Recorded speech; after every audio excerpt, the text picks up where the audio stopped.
a fi'n redeg Caffi'r atom. So mae'r Caffi'r atom yn yr atom ar stryd y Frenin Caerfyrddin. Cwrddais I penni mas yn Australia a mae ddoi ni'n hoffi coffi, so dechreuodd y busnes yn yr hangout yn Tyndeilo a wedyn cymryd I drosto'r gegin yn yr egin a nawr ni'n cymryd drosto'r atom. Pryd o'n i'n mas yn trefeili, ni wedi cymryd yr un steil yn yr hangout a ni wedi dod draw i'r atom fel y cod ar y walydd, a'r gwair, a'r golau.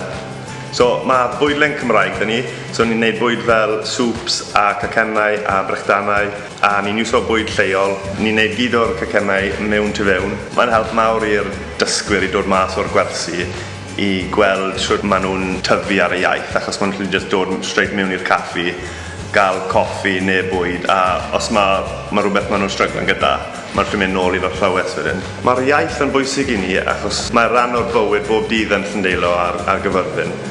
Mae pawb sy'n gweithio yn yr egin a'r atom, maen nhw gyd yn siarad Cymraeg, so ni jyst eisiau moyn cadw e fynd.